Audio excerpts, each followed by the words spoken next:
व्याकुति कबे हम बुझब से जुगल पीड़िति गौरांग बोलिते हवे। Hare Krishna, Hare Bol. All glories to Śrīla Prabhupāda, all glories to the Sankirtan mission of Sri Chaitanya Mahaprabhu, and all glories to the assembled devotees of the Prabhupada Disciples Association and members of the Hare Krishna Society globally, who are committed to one simple principle. And what is that principle?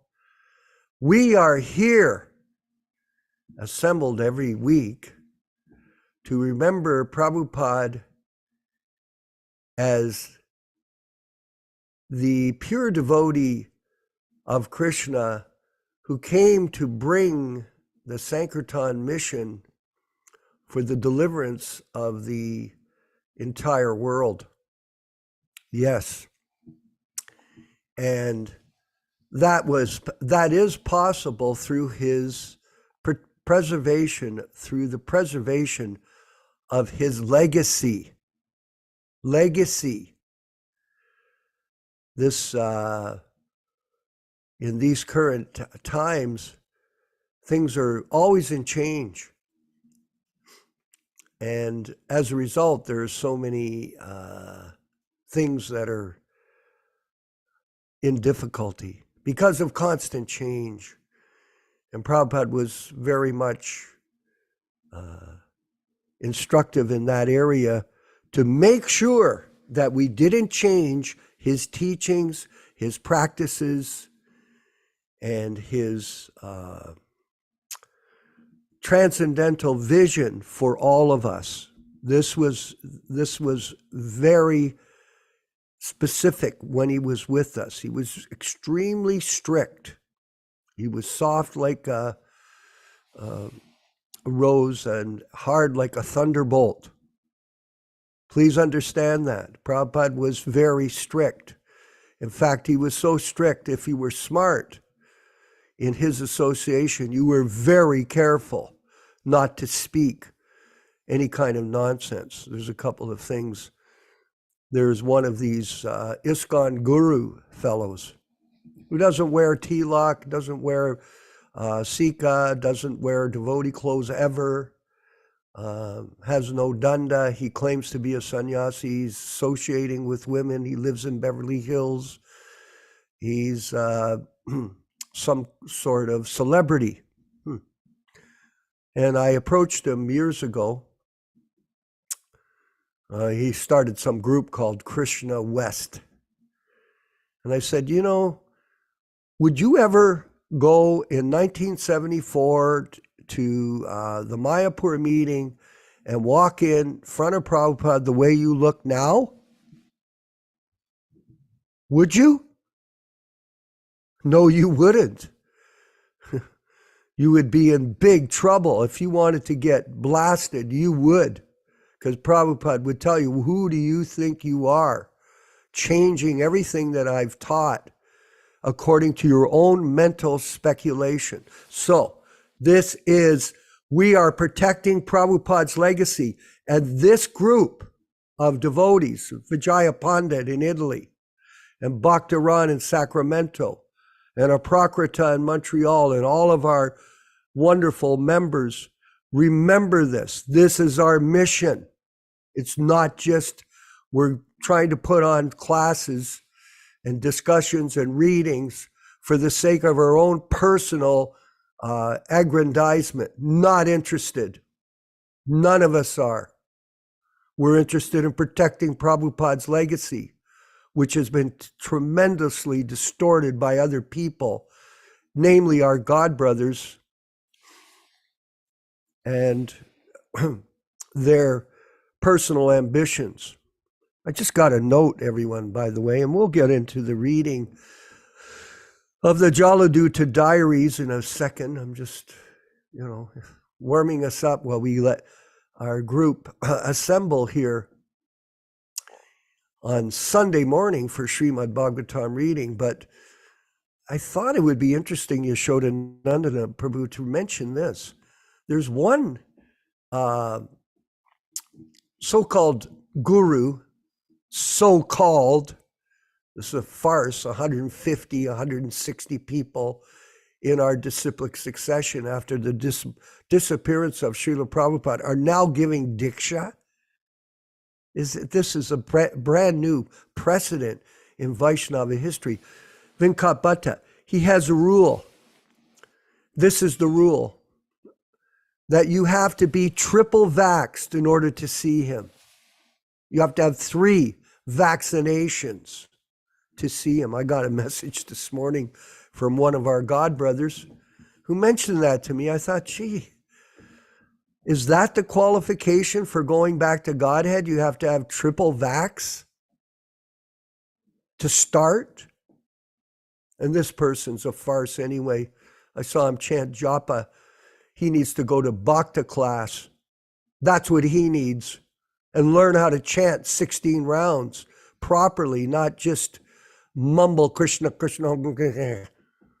That's his business. There's lots of that nonsense going on, and they're claiming to be Diksha guru. So legacy is what we're about, everyone. And please, everyone, support this work that we're doing by constantly attending these classes and showing some attitude, proper attitude towards this mission. Don't take it so frivolously. Don't. It's a mistake. Trust me.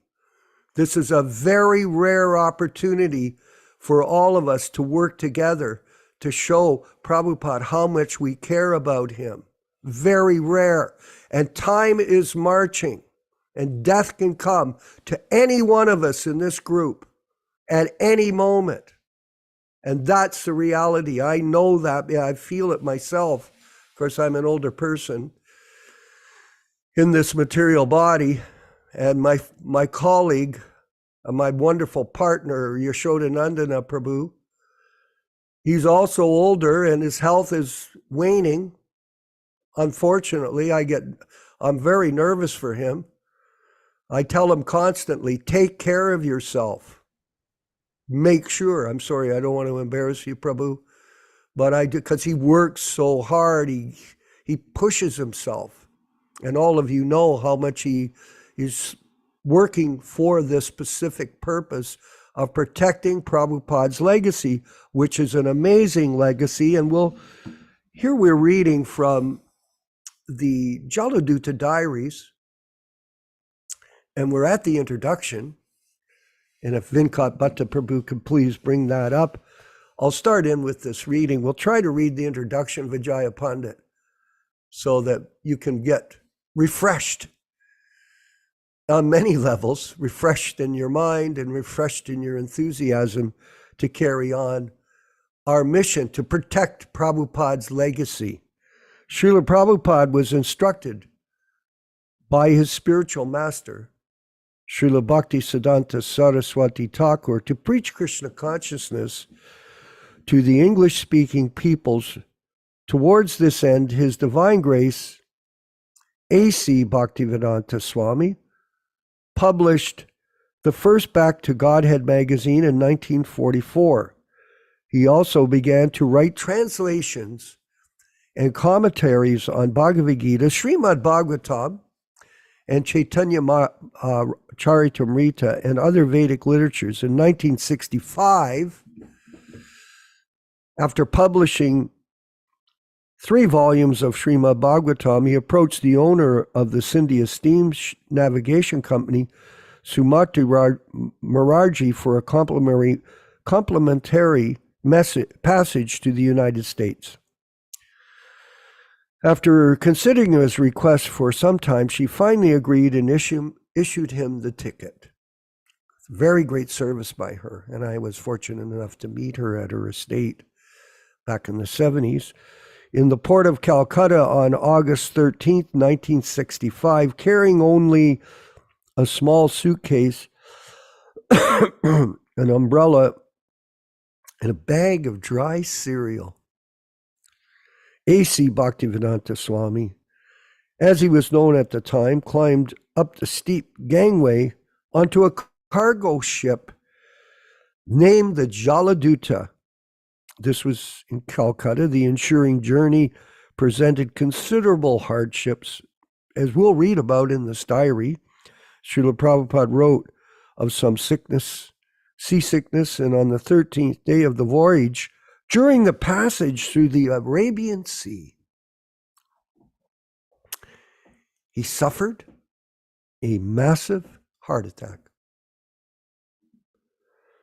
He was concerned that he might pass away, but in his uneasy sleep that night, he had a boat. He had a dream, a vision. Lord Krishna appeared. The Lord was in an open boat along with his other incarnations. Krishna was rowing the boat, and the boat was pulling Śrīla Prabhupāda's ship with a rope. Krishna was smiling at Śrīla Prabhupada and was pulling the ship all the way to America. Śrīla Prabhupada did not write about this occurrence in his diary, but simply drew a line through those troubled days, which we'll see as we continue on with this program, declaring that he had passed over a great crisis in the struggle between life and death. Years later, he related these events to his followers. After the crisis, Prabhupada regained his strength and recommenced his entries in the diary after the ship docked in Port Said, Egypt. Then, after crossing the Mediterranean Sea, the Jaladuta passed through the Straits of Gibraltar and into the Atlantic Ocean.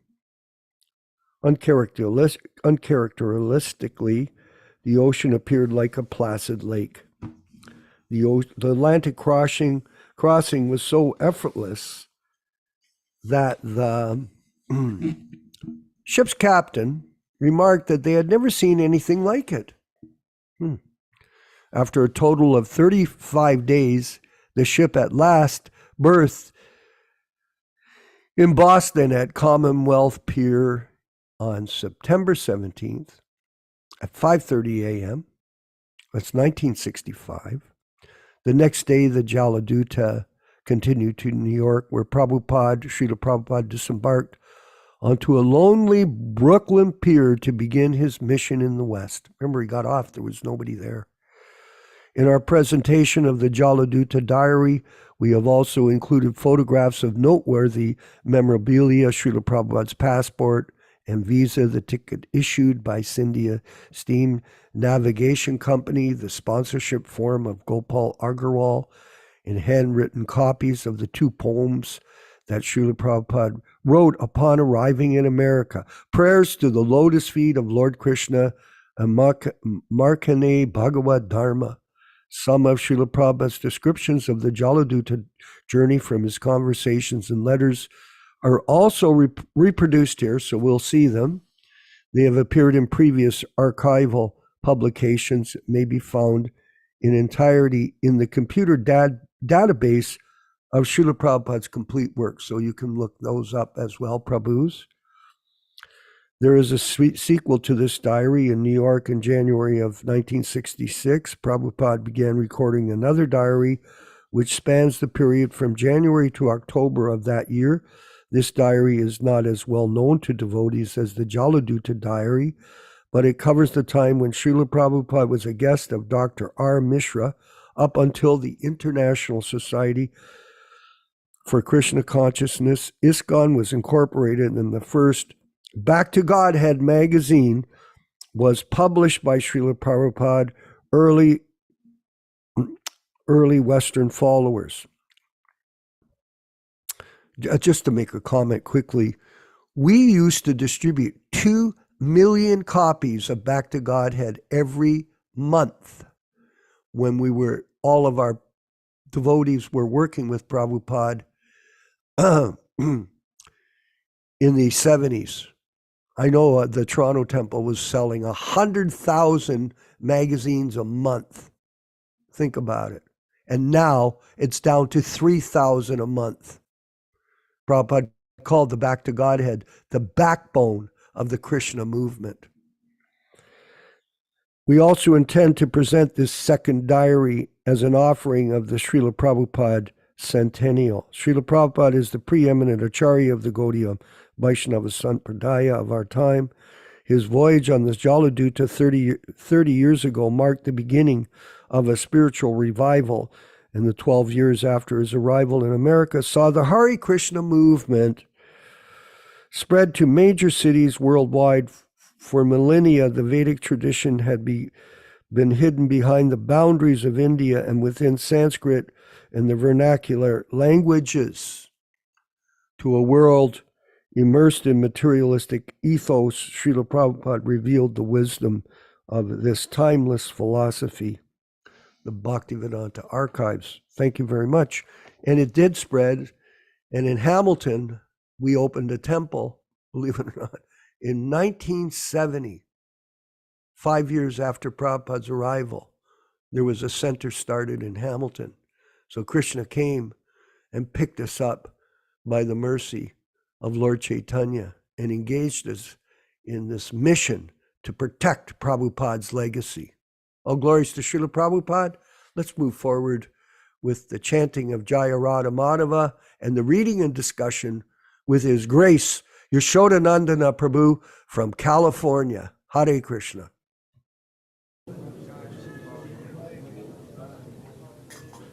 Ah, very nice.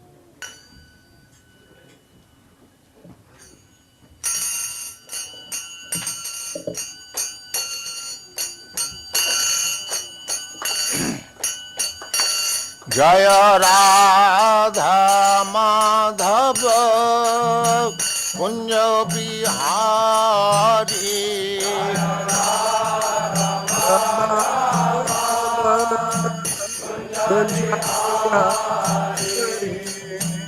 Radha Madhava Kunja Bihari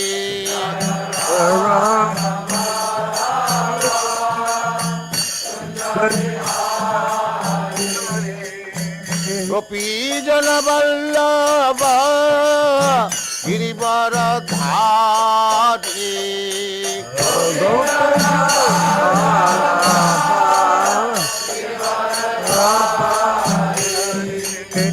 Gopi Jana Vallabha Girivaradhari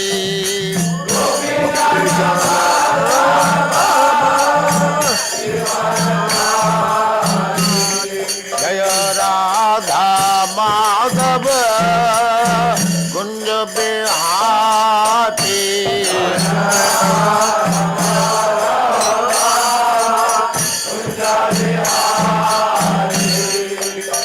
Radha Madhava Kunja Bihari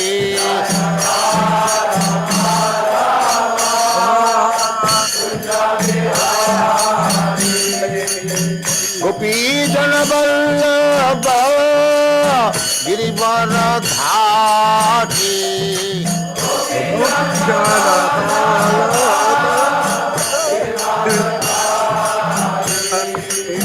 Gopi Jana Vallabha Girivaradhari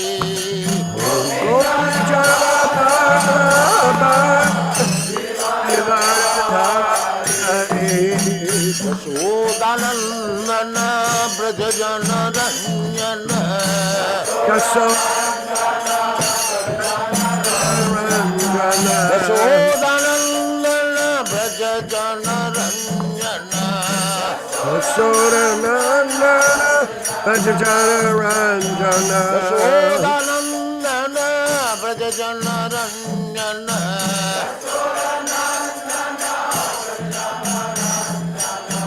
Jamuna Tira Vanachari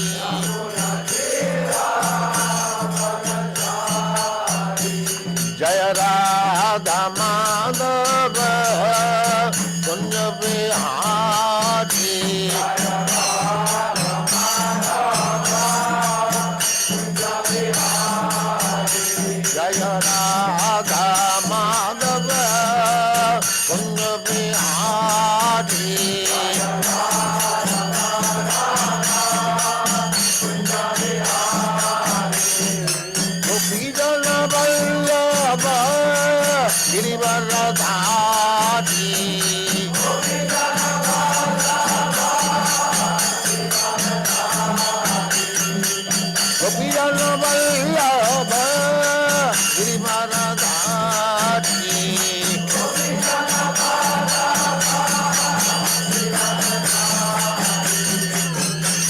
Yasoda-nandana Brajajana-ranyana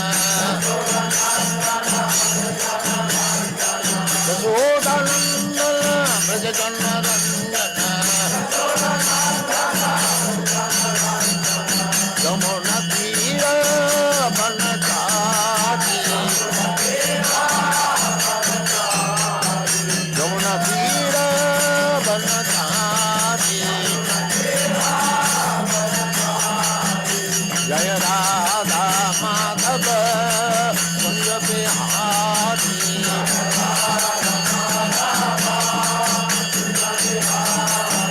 Jaya Radha Madhava Kunja Bihari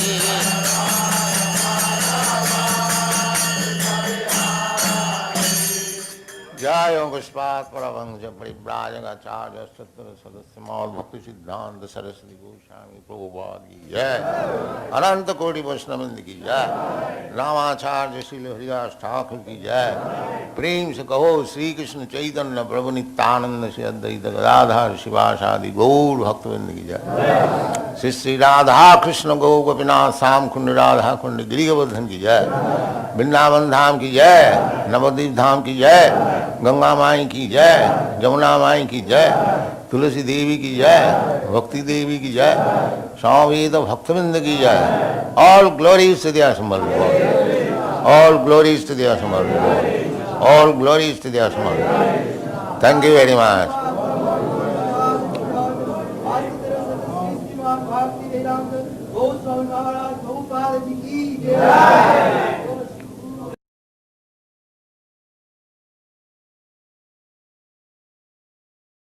Devaya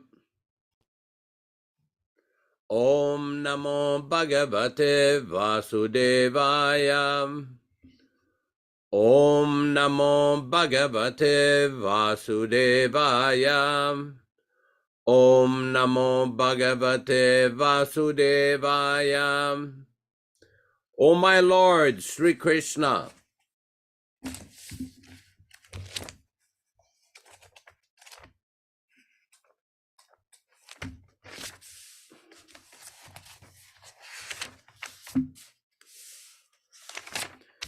O my Lord Sri Krishna, the son of Vasudeva, the all-pervading personality of Godhead, I do offer my respectful obeisances unto you.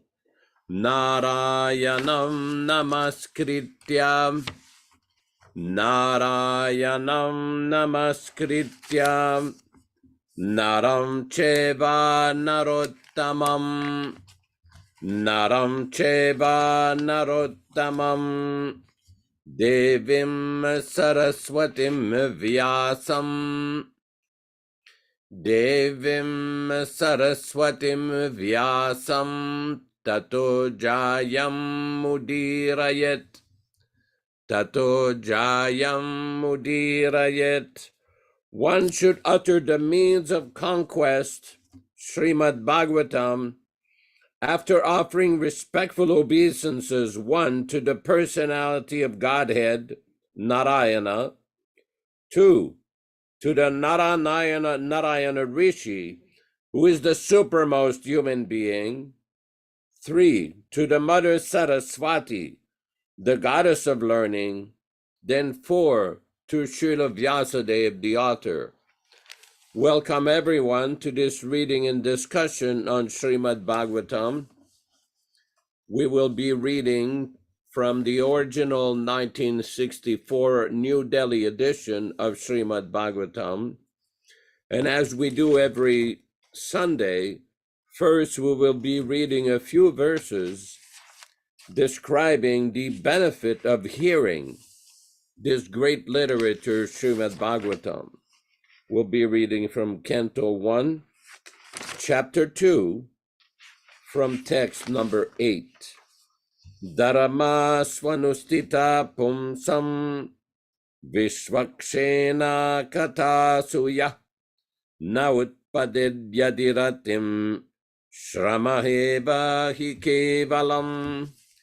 Occupational activities, according to one's own position, executed by the humankind, turns into useless labor only if such activities do not promote attraction for the message of the personality of Godhead.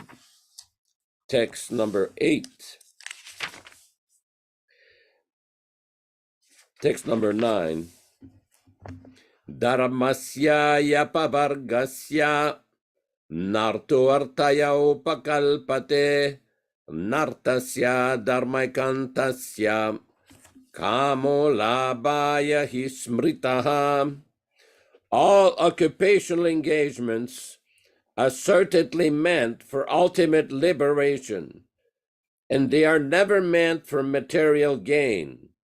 Similarly, material gain for one who is engaged in the ultimate occupational service is never meant by the sages for attainment of sense gratification. Text number 10. Kamasya nendriya pritir labo jivita yavata jivasya tattva jignasa narto jasa hiya karma bihi. Life's desires must not be directed towards the matter of sense gratification. One should desire only for a healthy life of self-preservation, because the life of a human being is meant for inquiring about the absolute truth, and nothing more should be desired by all occupational service. Text number 11. Vadanti tattva vidas tattvam yajñayam advayam brahmeti paramatmeti Bhagavan iti shabdyati. Learned transcendentalists who know the absolute truth call the non-dual substance as absolute, who is known as Brahman, Paramatma, or Bhagavan. Text number 12. Tat Shraddha Dana Munaya Jnana Vairagya Yuktaya Pashyanti Atmani Chatmanam Bhaktya Shruta Grihitaya. That absolute truth is realized by the seriously inquisitive student or sages, well equipped with knowledge and detachment, by performance of devotional service in terms of hearing the Vedanta Shruti. Text number 13. Atapumbir dvija shreshtaha varnashrama vibhagashaha swanustitasya dharmasya samsiddhir haritoshanam. O the best amongst the twice born, it is therefore concluded that the highest perfection achieved in the matter of discharging one's own prescribed occupational duties in terms of the division of the institution of four castes and orders of life is to please the personality of Godhead. Text number 14. Tasmadekena manasa Bhagavan Sattvatam Patihi Shrutavyaha Kirtitavyascha Dhyeya Pujyascha Nityada. Therefore, the personality of Godhead, who is the protector of the devotees, must be always heard of, glorified, remembered, and worshipped with one's attention. Text 15. Yadanudyasina yuktaha karamagranti nibandhanam chindanti kovidastasya kona kuryad kataratim. Intelligent persons do cut off the internet of the knot of reactionary work by remembrance of the personality of Godhead. Therefore, who will not give attention to his message? Text 16. Shushrushoho shraddhadanasya vasudeva katharuchihi syan mahat sevaya vipraha Punyatirtani Shevanat, or the twice-born sages, by serving those devotees who are completely freed from all ranges of vice, a standard of great service is done. And as the result of such great service, affinity in the message of Vasudeva is made possible. Śrīmad-Bhāgavatam svakata Krishna punyashravana kirtana ridyantastoya badrani vidunoti suritsatam. Sri Krishna, the personality of Godhead, who is also the Paramatma in everyone's heart and the benefactor of the truthful devotee, does cleanse the desire for material enjoyment in the heart of the devotee who has developed the urge for hearing his, Krishna's messages, which are themselves virtuous when properly heard and chanted. Nashtaprayeshu vabhadreshu nityam bhagavata sevaya bhagavati uttama shloke bhaktir bhavati naistiki. By regular attendance in the Bhagavatam class or rendering service unto the pure devotees, all that is inauspicious in the heart of a candidate becomes destroyed almost to nil, and thus loving service unto the personality of Godhead, who is praised with transcendental song, comes into being an irrevocable fact. Thank you very much for your patience as we read these very important verses from Śrīmad-Bhāgavatam. The question may be raised before we begin this program, why we are reading so many verses from a different chapter of the Bhagavatam. Why? Because Śrīla Prabhupāda in his Bhagavad Gita commentaries and in his various lectures and presentations of the science of bhakti, or pure devotional service, often quoted many of these verses to emphasize the importance, the great importance and necessity of hearing Śrīmad-Bhāgavatam and the benefit of hearing this transcendental literature. Today we will be reading from Canto 1, Chapter 3, text number 38. All English synonyms, translations, and purport by His Divine Grace A.C. Bhaktivedanta Swami Prabhupāda, Founder-Ācārya of the International Society for Krishna Consciousness, also known as the Krishna Consciousness Movement. Saveda datu padavim parasya duranta viryasya ratangapane ya amaya sattantaya anuvritya bhajeta tatpada sarojagandam. Sa, he alone, Veda, can know, Datuhu, of the Creator, Padavim, glories, Parasya, of the transcendence, Duranta Viryasya, of the great powerful, Ratangapane, of the Lord Krishna, who bears in his hand the wheel of the chariot, Ya, one who, Amayaya, without any reservation, Santataya, without any gap, Anuvritya, favorably, Bhajeta, renders service, Tatpada, of his feet, Sarojagandam, odor of the lotus. Translation by His Divine Grace, Śrīla Prabhupāda. Only those who rendered service unto the lotus feet of the Lord Krishna, who carries the wheel of the chariot in his hand, without any reservation, gap, and always favorably, can alone know the creator of the universe in his full glory, power, and transcendence. Purport by Śrīla Prabhupāda.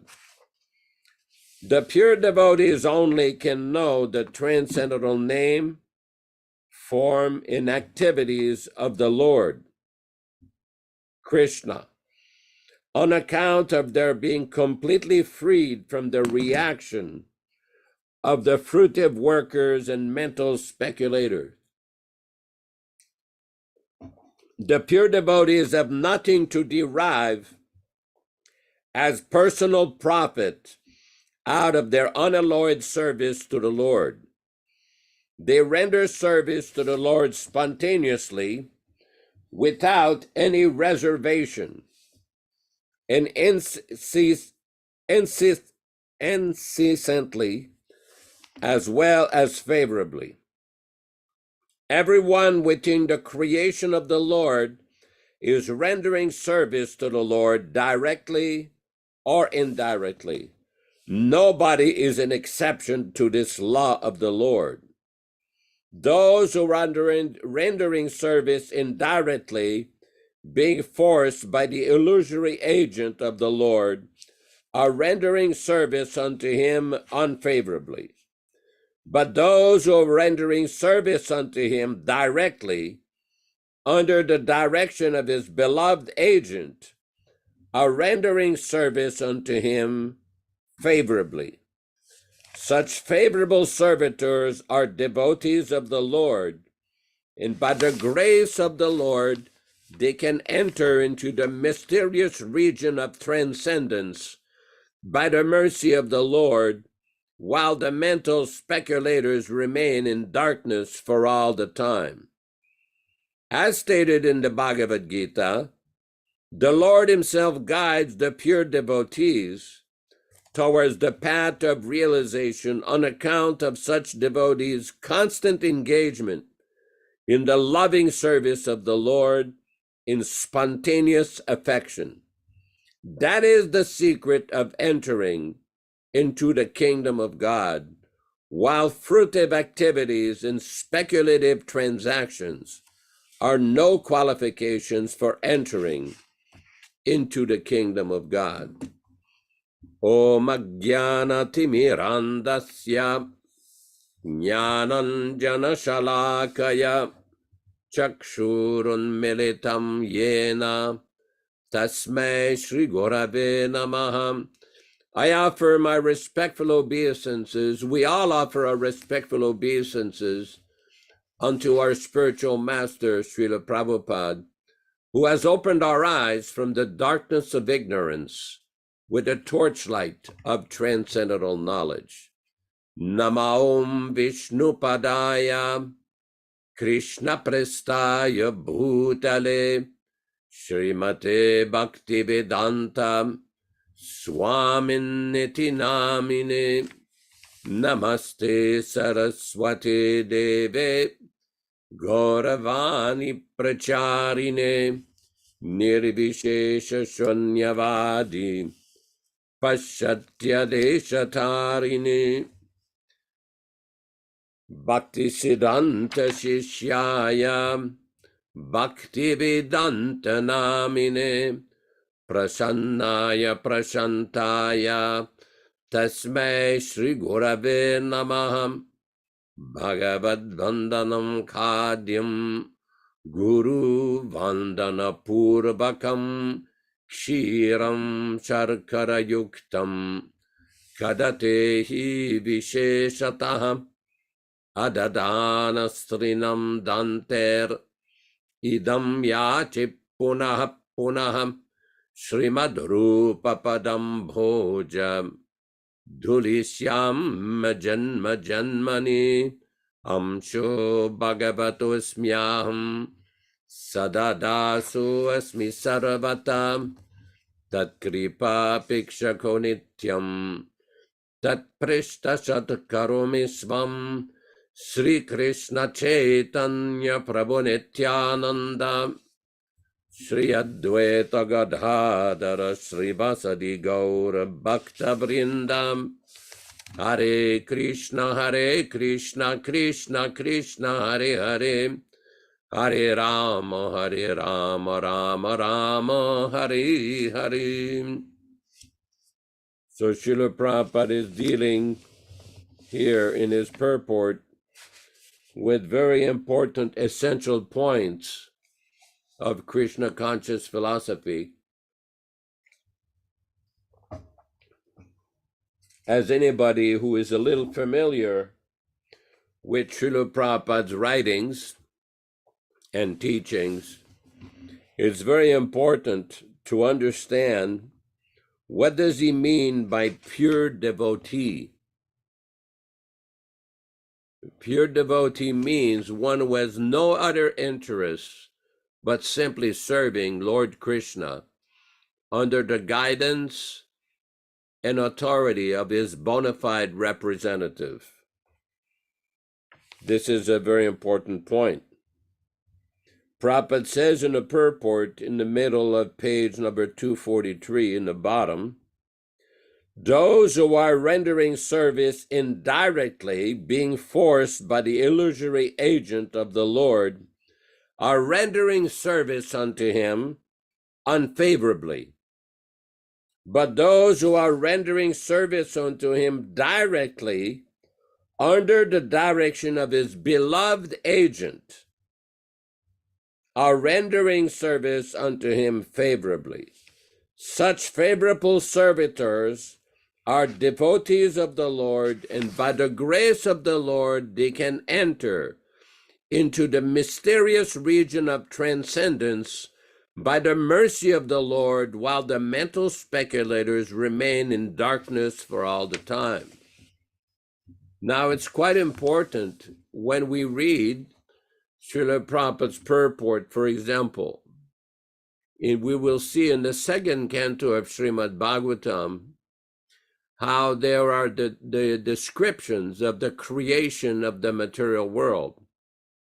Our Lord Brahma, the chief engineer of the universe, is empowered by Krishna himself, coming out of the lotus of Kshirodakshaya Vishnu, of Garbhodakshaya Vishnu in the bottom of the universe, and gradually everything is manifested.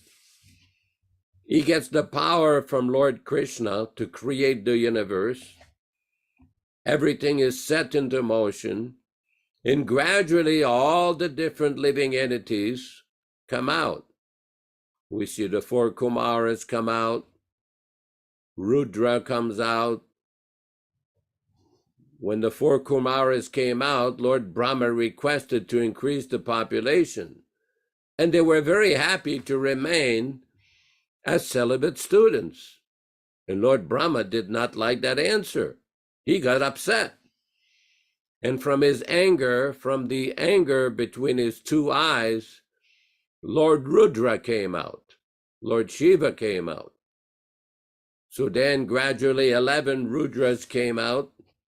So many other living entities, the Sapta Rishis, the 7 great sages came out. Manu and Shatarupa came out, and gradually all the living entities in the universe became populated, all the animals and everything. This sequence of creation is also described in the Purusha Sukta, in the Taittiriya Upanishad of the Yajurveda. It's also described in the Purusha Sukta in the Rig Veda. So this is very important. Krishna empowers his servants to render service when there is no personal motivation. It is not difficult to understand Krishna conscious philosophy. In 1970, Śrīla Prabhupada wrote a letter to his senior students. As soon as there is personal motivation, it is not possible to understand our Krishna conscious philosophy. So somebody may say, well, everybody's a devotee, they have tilak, they're chanting, they're doing service.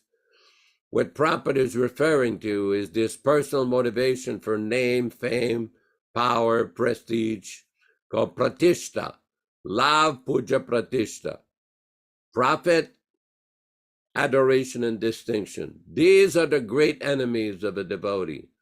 One has to be constantly on guard for these very dangerous enemies in the progress of devotional service. We see that Śrīla Prabhupāda, throughout his Chaitanya Charitamrita purports, has written very elaborate description of what to do in the process of devotional service. So many devotees are familiar with that famous Sanskrit verse, Ado Shraddha Tata Sadhu Sango. This was a verse composed by Rupa Goswami in the Bhakti Rasamrita Sindhu, translated by His Divine Grace as the Nectar of Devotion. It is not very complicated, not very difficult to understand. In the Chaitanya Charitamrita, there are certain verses which are very, very like sutras, like very crisp, clear, axiomatic truths. One of these verses, Ekal Ishwar Krishna Ar Sab Bhritya, that Krishna is the only master and all others are his servants. In 1993, I was in Badger, California, in the mountains, and Brahmananda Maharaj and Gargamuni Maharaj came to visit me, and we had long discussion. As part of these discussions, he related a story how he once asked Śrīla Prabhupāda, Prabhupada, in this material world, it seems sometimes very difficult to be humble. How do we become humble? It seems to be so difficult. And Prabhupada told him, it is very easy. First of all, you have to understand who you are and what you are. What you really are is 1/10,000 the tip of a hair. And Prabhupada quoted him that verse from the Katha Upanishad, which he quoted in his purports in the second chapter of Bhagavad Gita, Keshagra Shatabhagasya, that if you could take the tip of a hair and cut it down into 100 parts and again cut it down, 1/10,000 the tip of a hair, this is what you are. And Prabhupada said, if you remember this, there is no difficulty in being humble. But the problem is, in the material world, we forget. We forget. How many times have we heard Śrīla Prabhupada talk that you're not the body, that you're not this body, you're not this mind. Aham Brahmasmi. You're an eternal spirit soul. Jiva Swarup Nitya Krishna Das. The eternal constitutional position of the soul is simply to be servant of Krishna.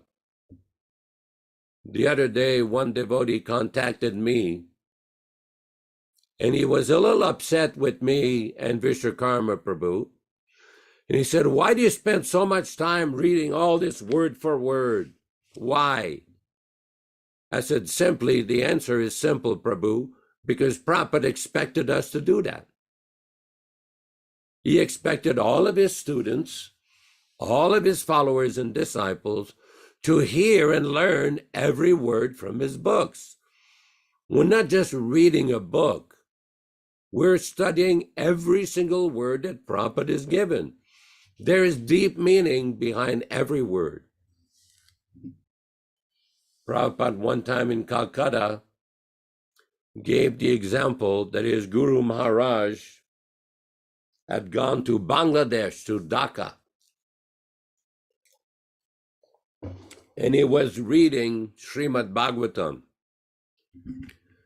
Now, he gave a lecture for 3 months, every single day, on the first verse, first canto, first chapter of Śrīmad-Bhāgavatam, Janmadyasa Yataha.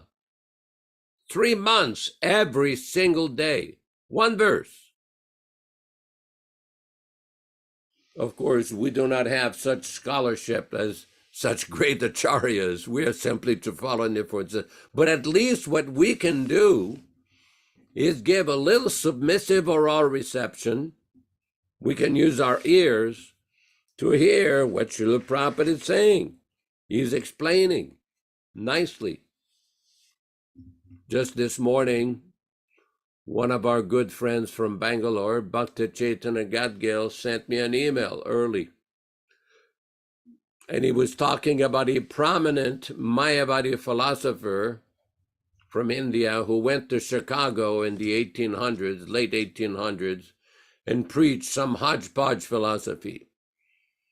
And it's an interesting, what he did is that he quoted a very nice statement from Śrīla Prabhupada, how we do not approve of this bogus idea that everyone is God.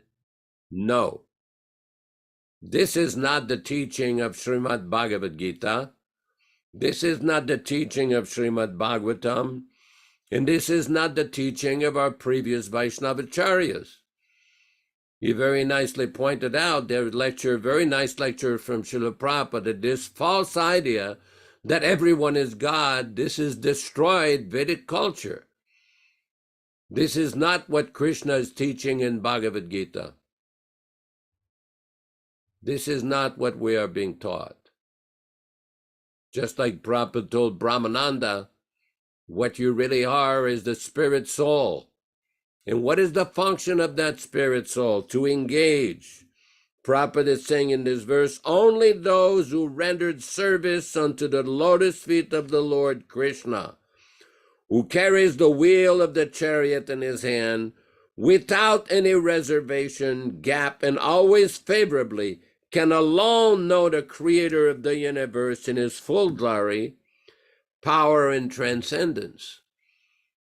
We see frequently so many persons who claim to be students of Bhagavad Gita, who claim to be students of the Vedic literatures, who claim to be students of the process of bhakti, but yet they miss the point. Why? Why is there so much misunderstanding with so many different practitioners? Why? Because of personal ambition. We see in the Śrīmad-Bhāgavatam in the second canto, Akama sarvakamo va mokshakama udaradi tivrena bhakti yogena yajeta purusham param. There's a good warning given by Shukadeva Goswami. Whether you're akama, with no material desires, sarvakama, full of material desires, or mokshakama, wanting to be liberated like the impersonalist, everyone should take to the worship of the personality of Godhead, because everyone will benefit. It is not that we reject anybody. The process of bhakti as given by the great acharyas does not reject anyone. It is not complicated. It is not difficult. It only becomes troublesome when people speculate and engage in ridiculous, nonsensical concoctions. There are so many different steps to be taken to achieve spiritual progress. But the first step is Shravana, one has to hear.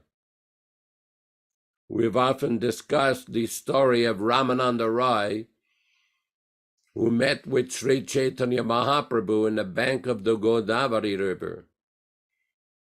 When Chaitanya Mahaprabhu was getting ready to go on his tour of South India, Sarvabhauma Bhattacharya, this is related nicely in the Chaitanya Charitamrita, Sarvabhauma Bhattacharya told him, when you reach the bank of the Godavari, please go and meet this Ramananda Roy, who at that time was the governor of Madras, the then city of Madras. So what happened? Chaitanya Mahaprabhu met Ramananda Roy, and anybody who is a little familiar, sorry, these glasses are not fitting very well. Anybody who's a little familiar with the story in Chaitanya Charitamrita knows that Chaitanya Mahaprabhu kept rejecting so many of the propositions given by Ramananda Roy. says, no, go on, explain more. No, go on, explain more. But when he came to this one verse from Śrīmad-Bhāgavatam, it says, yes, stani stitaha shruti-gatan tanuvan manubir, ye prayasa jito ajiya pipa istrilokyam, that one should remain stani stitaha in whatever position you are, but hear the Śrīmad-Bhāgavatam from a self-realized soul. And by this process, you'll be able to conquer Krishna, get the favor of Krishna. One of Krishna's name is Ajita. Ajita means God who is unconquerable. No one can be above God or conquer God. But Krishna can be conquered by the love and devotion of his devotees. So this was the advice of Sri Chaitanya Mahaprabhu. And what was the advice of Śrīla Prabhupāda, the foremost representative of Sri Chaitanya Mahaprabhu? Same process. Prabhupada, as we read this morning, Vishwakarma Prabhu was reading some of the summaries of Śrīla Prabhupada's travel from India to Egypt, how Prabhupada experienced heart attacks. So much risk he has taken. So many difficulties, personal difficulties he encountered. But yet he persevered. Why? To bring this message of Śrīmad-Bhāgavatam. Bhagavata Dharma. Prabhupada wrote very nice poetry in Bengali. It's actually available on the internet. I mean, people can read the very deep devotional sentiments of His Divine Grace, that he was trying to bring the message of Śrīmad-Bhāgavatam and requesting Lord Krishna that these people are absorbed in a mode of passion and ignorance. How will they understand this message? And at the end of one of these poems, Śrīla Prabhupada is writing, make me dance, make me dance. You can make me succeed or fail. It doesn't matter. Make me dance. I'm simply your instrument, simply your servant. So this is a very exalted position. None of us are really on such a level, but we can aspire simply to follow in Prabhupada's footsteps and hear the message of Śrīmad-Bhāgavatam, and we will be benefited. Then there will be no confusion. There will be no confusion when it comes to properly understanding the philosophy that Śrīla Prabhupada has given. Thank you. Hare Krishna, Hare Krishna. Thank you very much, Yaśodā-nandana Prabhu, for that very detailed and profound explanation of these verses and purports by Śrīla Prabhupada.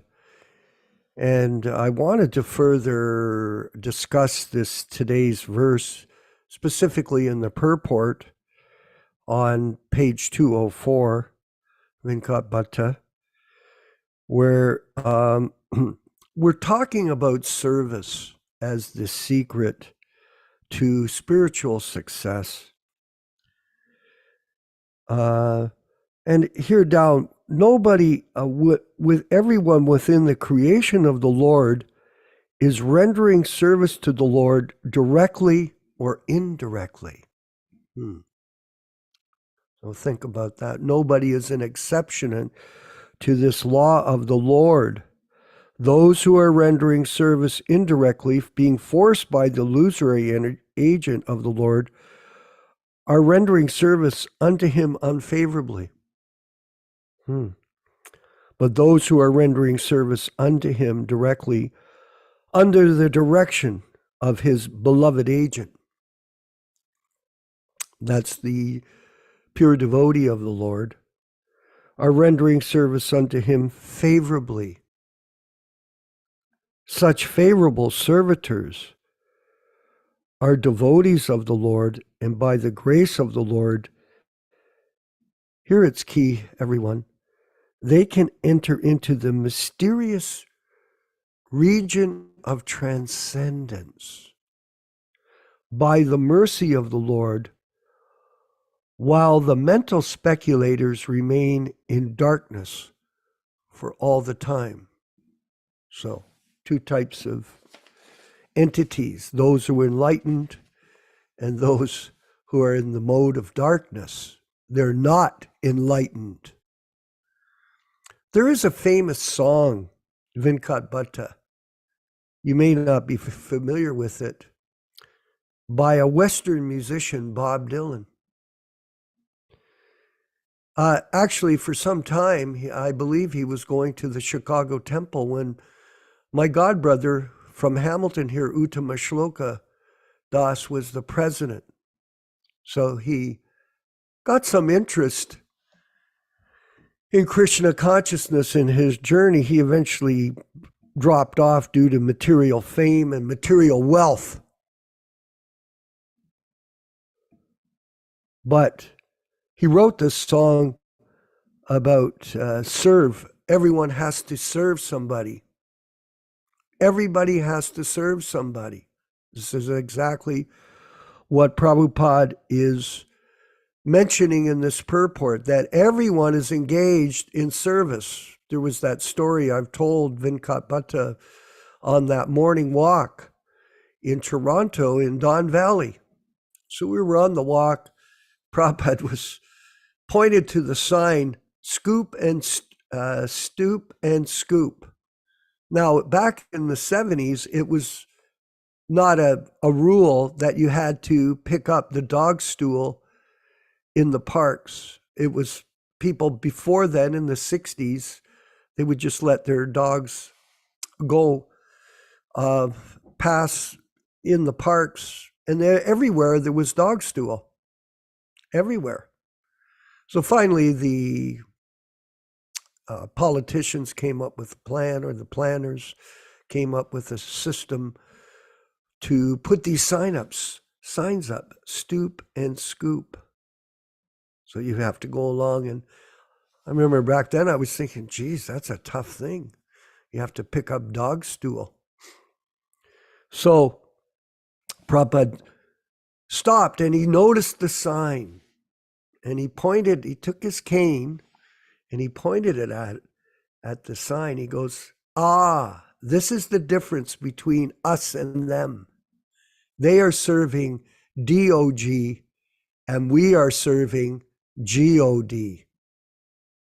This is the difference. We serve God, not dog. I go on my japa walk every day. That's all I see are people out there walking the dog. There's a famous song like that by Rufus Thomas, Walking the Dog. So people are serving dog more than they serve God. That's their main business. But everyone is serving somebody, as Bob Dylan said, and Prabhupada's explaining here. We're all engaged in service all the time. The main thing that we're trying to explain, we have to serve the mission of the pure devotee of Lord Chaitanya A.C. Bhaktivedanta Swami Prabhupāda without motivation. Service without motivation. And always remember that we are under the control of the material senses, which we're always serving. And we'll go, the main sense that we must control, everyone, is the tongue. We always want to speak nonsense. It's just the way it is. People talk for whatever reason, just to show how smart they are, or they're trying to present themselves, I'm such a great person. We're all insignificant in this world. We all know that. And death is before us at every second. So we have to control the tongue.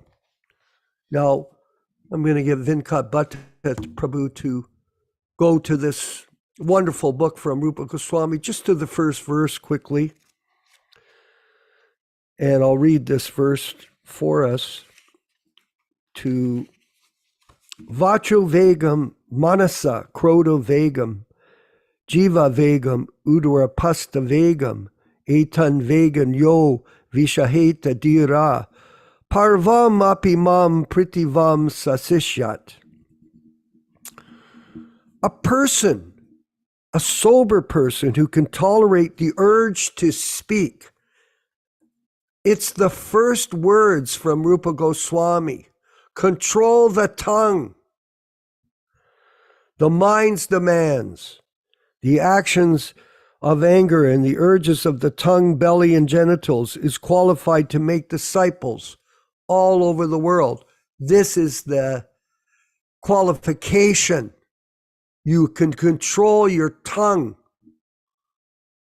All that people want to do is talk about themselves and eat sinful food. That we know. So we'll go to page 4 of Vinkabhata. First one. Thank you very much. Such a bright man. First one must control his speaking power first. Every one of us has the power of speech. As soon as we get an opportunity, we begin to speak. If we do not speak about Krishna consciousness, we speak about all sorts of nonsense. The croaking of the toad, however, simply invites the snake, "Come here and eat me." Nevertheless, although it is inviting death, the toad goes on croaking. The talking of materialistic men and impersonalist, Mayavadi philosophers may be compared to the croaking of frogs. They're always speaking nonsense and thus inviting death to catch them. Controlling speech, however, does not mean self-imposed silence, the external process of mona, as Mayavadi philosophers think. Silence may appear helpful for some time, but ultimately it proves a failure. The meaning of controlled speech conveyed by Śrīla Rupa Goswami advocates the process of Krishna Gata, engaging the speaking process in glorifying the Supreme Lord Sri Krishna. The tongue can thus glorify the name, form, qualities, and pastimes of the Lord. The preacher of Krishna Katha is always beyond the clutches of death. This is the significance of controlling the urge to speak. So everyone must serve. Let us not serve the sense of the tongue by speaking nonsense and eating non-offered food to Krishna. Yaśodā-nandana Prabhu, could you further advance these thoughts? Yeah, this is a very important point. Prabhupada is giving so many instructions, and it's up to us to carefully study and understand what he's saying. And I want to bring up an important point. A few days ago, a devotee contacted me and said, what is this idea that has infiltrated the society of devotees, that the Acharya or an initiating spiritual master can behave like a common man or like a debauchee? And I explained to him that during Prabhupada's manifested presence, this idea was discussed by Prabhupada himself. I'm going to read a few lines from a conversation with Śrīla Prabhupāda on December 10th, 1975. December 10th, 1975. It's a morning walk in Vrindavan, India. And this is quite significant, how Śrīla Prabhupada is dealing with this issue. Devotee, Śrīla Prabhupada, so simple, yes. Namashraya kari takaha apane karye. Go on with your duty, prescribed duty, and chant Hare Krishna. Akshayananda.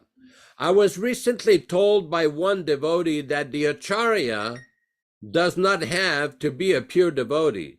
Prabhupada, what? Akshayananda, that the Acharya does not have to be a devotee, pure devotee. Prabhupada, who is that rascal? Akshayananda, well, he said it. Who said it? Prabhupada, who said it? Who is that rascal? The Acharya does not require to be a pure devotee. Akshayananda, he said it. Nitai said it. He said it in this context. He said that Lord Brahma is the Acharya in the Brahma Sampradaya, but yet he is sometimes afflicted by passion. So therefore he is saying that it appears that the Acharya does not have to be a pure devotee. So it does not seem right. Prabhupada, so who is that rascal? I want to know who said it. Akshayananda, Nitai Das. Hare Krishna, Nitai said that? Prabhupada, who is Nitai Das? Hare Krishna, our Nitai. Akshayananda, Nitai. Prabhupada, oh, our Nitai, oh. Akshayananda, he said he could not understand it, but he said that he taught. Prabhupada, he manufactured his idea, therefore he is a rascal. Therefore he is a rascal. Nitai has become an authority. Akshayananda, no, actually he said that he taught Prabhupada. He taught something rascaldom and he's expressing that. Therefore he's more rascal. These things are going on. As soon as he reads some books, he becomes an acharya, whatever rascal he may be. Akshayananda. So there is no doubt that Lord Brahma is a pure devotee. Prabhupada, whatever he may be, he is acharya. So then Krishna is also passionate? Krishna is also passionate. Krishna danced with so many gopis. Therefore he is passionate. These things are to be seen in this way. That such exalted person, he sometimes becomes passionate. So how much we shall be careful. This is the instruction. Then we petty things, petty persons, how much we shall be careful. It is not that Acharya has become passionate, therefore I shall become passionate. I'm strict follower of Acharya, these rascals say. Very sorry. So Lord Brahma is being attracted to his daughter, that is just as an example. Prabhupada, so why you discuss this? Therefore you shall be attracted with your daughter, mother. Do you think so like that? Akshayananda, no. Indian man, in this world, this is our disease. This is our disease. Prabhupada, yes, that disease. Brahma, Lord Shiva also, he was attracted to the Mohini. So they are Ishvara, they are controllers. So the instruction is that even such personalities may be sexually attracted. So how much we shall remain careful. This is the instruction. Just like the other rascal who was saying that Krishna was killed by a hunter. Therefore a hunter is greater than Krishna. Indian man. Rajgopalacharya has written in Mahabharata that Krishna was killed by a hunter. Prabhupada, therefore the hunter is Indian man. Krishna passes away, the heading of his chapter.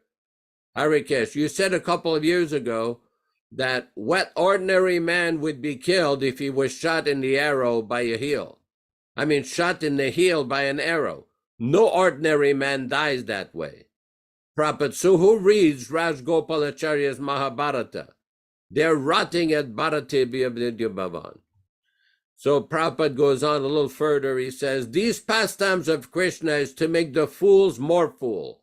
One who is thinking of Krishna as ordinary man, Krishna is playing this part to show them, yes, you see, I'm dying this, you see.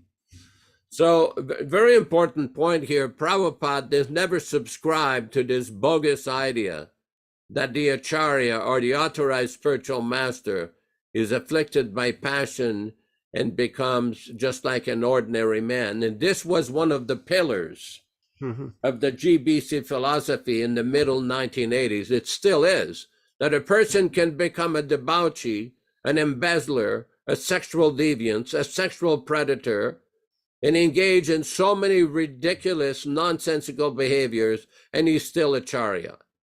And you can vote in such persons. This is complete nonsense. I wondered if Puranjan is on this call, maybe he can share some of insights on this point to eradicate some of these misconceptions. Yes. Hare Krishna. So we'll bring Puranjan on to speak, and then Venkat Bhatta, I believe we have Ram Raghava. He has his hand up, and we have Daniel Sullivan. So we'll move in that direction. And then after that, I have a few people that I'd like to call upon to speak during this discussion after the verses. So we'll start with Paranjana Prabhu, Tim Lee, also Haribo, known can you as. Yes, Yes, we we can can, hear young you. man. hear me? Oh, Okay. Granddaddy. It's funny, I had an exchange with a GBC,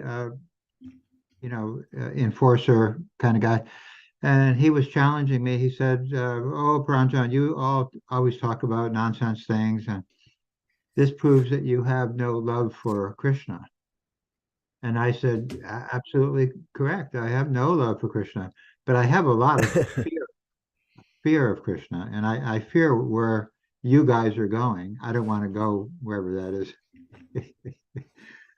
But yeah, I think we need to make a very short, summary of our argument, because the GBC guys will just go on and on and on and on, filibustering, for the next 10,000 years. Filibuster. So, Very well.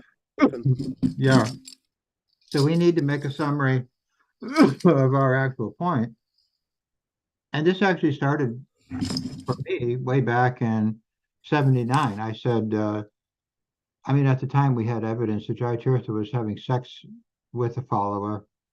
We had evidence that he was offering LSD to the Shalagram deity, because we had testimony from his top lieutenants. And he was just engaging in debauchery behavior, basically. And on Oh, top I of just that, wanted to say briefly, and you can keep speaking.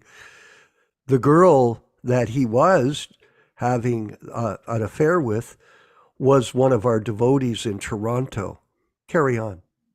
oh my goodness. Okay, so the story is kind of bizarre, because he was in the bushes behind the manor every morning in Samadhi. And there was one lady who was a professional photographer who was his disciple. And she says, I need to go in and see the guru in Samadhi. And he had guards who wouldn't let her in. But anyway, one day the guards relented and they let her go in. And there he was with this woman. And she took a photo. So there was a photo. But anyway, the point is, then the GBC Fire Brigade came to England, and they just said, "Look, Jayatirath is an Acharya." And I says, "Well, wait a minute. Every morning we're singing that the Guru is Sakshat Hari. He's the same as Krishna. He's qualitatively, are we saying that Jayatirath is qualitatively equal to Krishna? How can we?" "Yeah, that's what we're saying. And if you don't like it, you're out of here." Well, wait a minute. So I think we should just sum up our argument with these GBC people, that you are saying that which is equal to Krishna is a debauchee, or worse than a debauchee. So, there's so many, verses that Prabhupada quotes. Guru su naramati, do not think of the Guru as an ordinary man, because if you do, you'll be a resident of Naraka. And there's one instance where Prabhupada explains that. He says, they are not going to Naraka. They are in Naraka now, already. If you think Guru is ordinary, that means you think Krishna is ordinary. And if you think Krishna is ordinary, you are condemned, and you are going to a lower destination. Wow.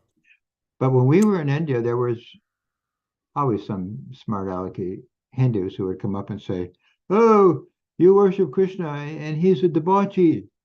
Yes. So we, of course, we wanted to punch these guys in the face. You know what I mean? So we went back and complained, to Prabhupada. "Oh, Prabhupada, there's these people out there, they're saying Krishna's a debauchee." And he says, "Yes, do not confront these rascals." Leave them alone, or we'll be in trouble, because there's a great number of them. They kind of outnumber us. we can't take them on. But yeah, they think Krishna's a debauchee. But he explained, this is not new. When Krishna was here on the planet, there was many people who criticized Krishna's a debauchee. He's got all these girlfriends. What is he doing? And he's not following Varnashrama Dharma. And he's worse than an ordinary man. He doesn't follow the moral principles of, human society and all this kind of thing. So if that becomes the official policy of ISKCON, that the guru and Krishna are debauchees and, they're fallen people, then where are we at? We're in Naraka. That's where we are, according to Prabhupada. So they have no explanation for this. Every morning we're singing, the guru is Sakshat Hari, he is the same as Krishna. And every morning they are singing, and that means the guru is falling into illicit sex with men, women, and children. He's a debauchee, he's a drunk, he's offering LSD to the shalagram, and that's equal to Krishna. Well, wait a minute, how can we say that? So I think we should summarize our argument with the GBC people. You guys have been saying all along, since 78, 79, that which is equal to Krishna is fallen and degraded, and is not only an ordinary man, is worse than an ordinary man. My garbage man is not having illicit sex with men, women, and children. He's just an ordinary man. He believes in Jesus or something. So their acharyas are less than ordinary man. Of course, they didn't like Sulochan because Sulochan would say things like, I think we should establish the worship of a bucket of dog stool in ISKCON, because a bucket of dog stool will not molest children. A bucket of dog stool will not harm the devotees. A bucket of dog stool will not kick out. So they didn't like Sulochan because he same thing. He would summarize their whole thing. Well, wait a minute. You don't even have an ordinary man. You've got less than ordinary man, and you're comparing that to Shakshatari, same as Krishna. If Krishna is less than ordinary man, then that's why you came to the material world. You thought you were better than Krishna, and you thought ordinary, an ordinary little teeny jiva is equal to Krishna. So that's our original mistake. So if we repeat this mistake, we're just going to be here, staying here. So anyway, I think this is important. This is our silver bullet argument. Every time I give this argument, they crumble up. They just, they start swearing at me or calling me, an angry person who doesn't have any love for Krishna, which is fine, but they can't defeat the argument that you are saying that Guru is an ordinary man, which makes Krishna an ordinary man, which is just what Yasoda read. Does that mean Krishna is also lusty? Does that mean Krishna is also, behaving like a dog, like your lusty dog guru? So, we have to defeat this argument. And it's such an obvious argument that no one even notices it. A lot of times when I explain this argument to devotees, they're like a deer in the headlights. They go, what? Very good points. Excellent points. They've never thought this through. Well, how does this work? How does this actually work? He's less than ordinary man and he's equal to Krishna. What are we saying about Krishna? We have to be very careful what we say about Krishna. Some Hindu man put a kind of interesting, it was an illustration and a verse from Padma Purana, and it was just people on a hellish planet, and they were getting sawn in half with saws. And the verse he was quoting says, anyone who insults Lord Vishnu ends up in this destination. So just think about it. Every time they say, Guru is ordinary, they're insulting Lord Vishnu. Haribol. Excellent. Thank you. Point. Okay, so we'll move forward here. We've got some people that Vinkabata, we've got quite a bit of things on our schedule, but unfortunately we're moving to the end of the program, everyone. But we will take these questions or comments. Ram Raghava and Daniel. Ram Raghava first. I see your hands up and you're behind the wheel. Please. Hare Krishna. Haribo, glories to Can you hear me? Prabhupada. Yes, good to see you, Prabhu. Thank you. My obeisances to everyone. I just had a quick question about one of the preliminary verses that Yaśodā-nandana Prabhu read. The verse Yes, that starts with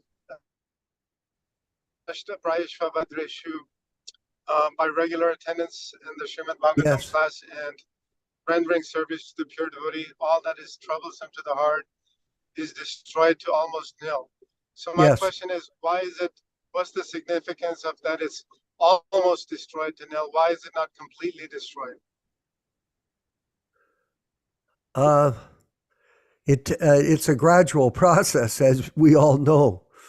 So you have to constantly apply yourself while you're in this body to the process of Krishna consciousness. And then by the grace of Krishna, eventually you'll become liberated from this state of confusion. It's a gradual process. That's what it's saying. As you know, Nityam Bhagavata Sevaya, regular attendance, so consistent, determined, enthusiastic service, day after day, month after month, year after year. And gradually, yes, you'll come to the platform of transcendental understanding of your relationship with Krishna. We'll move forward. Sorry, Prabhu, we're going to move forward to Daniel. Daniel, brother, whereabouts are you? Hello, yeah, Nashua, New Where- Hampshire, right New about an hour north of Boston. New Hampshire. Okay, go New ahead, Hampshire, please. yes. And thank you so much for your invitation, and I really feel blessed to be in your presence. I have Oh, I have two quick questions. Hopefully you can answer them. I'm sure you can. My first question is, when I talk to my Christian friends, yes. they simply can't wrap their heads around God being a person, individual person, and having no beginning, and having such supernatural abilities where he can just create, where he just created everything. So I find it very difficult to answer that question. And my second question is I was told by a devotee at the Boston Temple that the material kingdom is located in the stem of the lotus flower from Vishnu. So those are my two questions. Is that true? Okay, Vinkat Bhatta, do you want to answer the first question, and then we'll get Yaśodā to respond to the second one? The first question was about God being a person.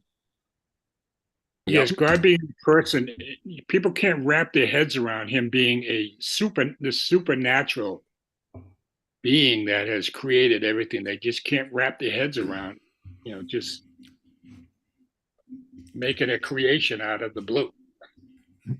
Yeah, I find it very difficult to answer that question. Yeah, And he has no beginning. What I understood is that it is very inconceivable. So that's part of our philosophy. Is that we cannot actually understand how Krishna created everything. It's totally inconceivable. But yes, it is mentioned that he's the origin of everything. There's no beginning before him. So it's like Brahma Samhita. Ishvara Parama Krishna Satchidananda Vigraha Anadir Adir Govinda means he is the first created being, or not created being. He's the first being, and there's no beginning before him. Like he's beginningless. So I mean, just that's what I can think of on the top of my head. I'm sure. So the answer would be it's inconceivable to even answer. It's inconceivable, and even in today's verse, we read that mental speculators and especially mental speculators, they have no understanding. They cannot pierce into the region of transcendence, the mysterious region of transcendence. So I mean, you cannot really answer these kind of questions with our current state of consciousness. That's what my 2 cents. Well, thank you. We'll move forward. Yaśodā, what was that second question, Daniel? for The second Yaśodā-nandana question Prabhu. is, I was told that the material kingdom exists inside the lotus stem that emanates from Lord Vishnu. Is that this true? is this is described in the second canto of Śrīmad-Bhāgavatam, that from the lotus stem of Garbhodakshaya Vishnu in the bottom of the universe, there's a big stem, and on the top of that stem, Lord Brahma, the chief engineer, came out. As far as how all the planets and everything is within that stem, that I've not seen anywhere, but we do know that Prabhupada directly stated that Lord Brahma came out from that lotus stem. So it's like a partial answer to your question. And again, this is also related to the first question, that unless people hear from a bona fide acharya in disciplic succession, there is a place in the teachings of Lord Chaitanya, unless one hears from a self-realized bona fide guru, his understanding of the Supreme Lord will simply be foolishness. There has been countless philosophers, religionists, speculators, thousands of them, millions of them, for years and years, who've speculated on the position of God, what does it look like? And unfortunately, these various religious groups, and not just Christians, there's a lot of other religious groups and other denominations who have the same problem, because they don't have a bona fide authorized disciplic succession. They came up with these sentimental ideas. Just yesterday in the Bhagavad Gita class, we discussed this exact point when Prabhupada was in Bombay in December of 1972. Indian Christian man came to Prabhupada to argue with him about this exact point about who is God? How do we understand who is God? And Prabhupada says, God is Krishna. According to Bhagavad Gita, Krishna describes how he is God. And the person objected to say no. And Prabhupada says, okay, so if you don't accept that Krishna is God, then who is God? What does he do? Where does he live? What are his qualities? Because their conception is very impersonal.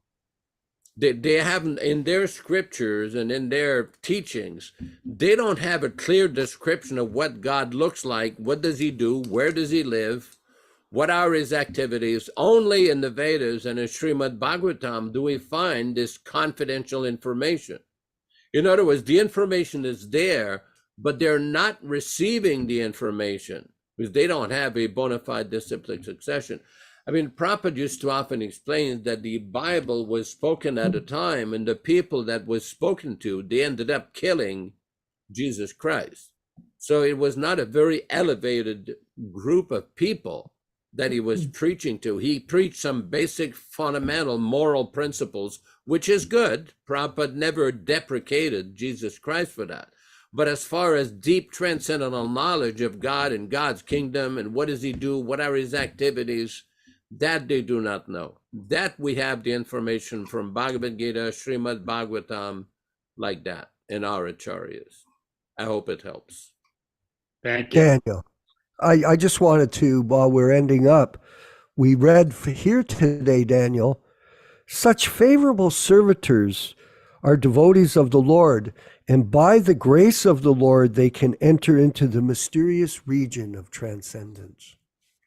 So for those who are not devoted, they cannot understand. It's just like going to see the president. You have to be qualified. So if you're not qualified, then you'll be confused.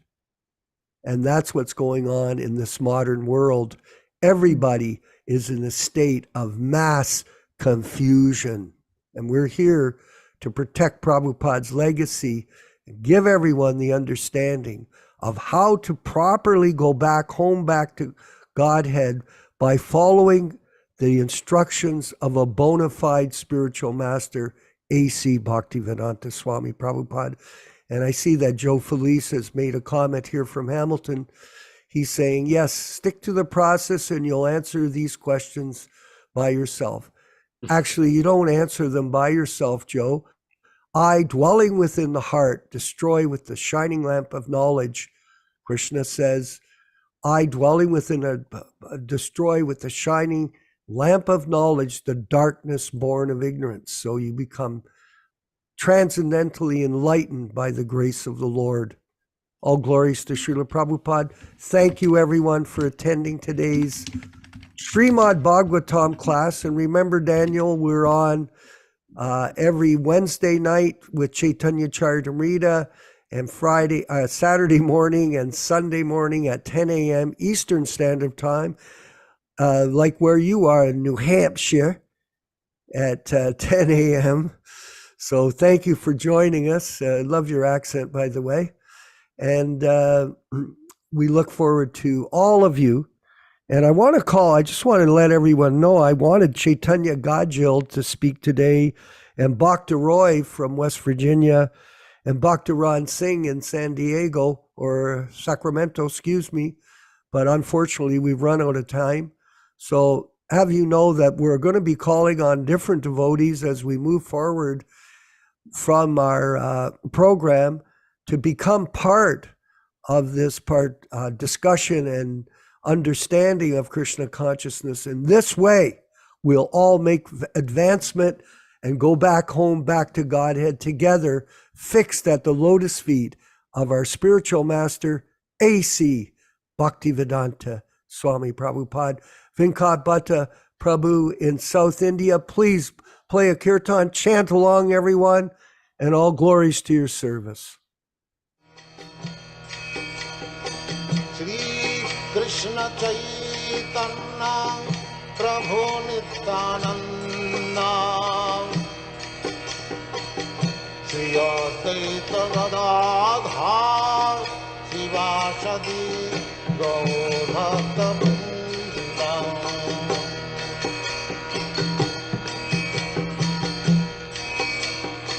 Shri Krishna Chaitanya Prabhu Nityananda Shri Advaita Gadadhar Sivasadi Gaur Bhakta-vrinda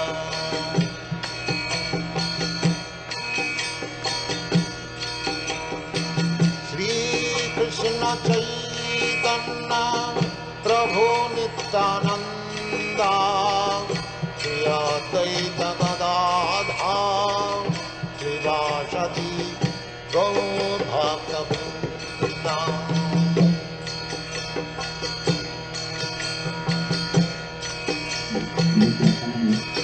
Hare Krishna, Krishna Krishna, Hare Hare, Hare Rama, Rama Rama, Hare Hare. Hare Krishna, Krishna Krishna, Hare Hare, Hare Rama, Rama Rama, Hare Hare.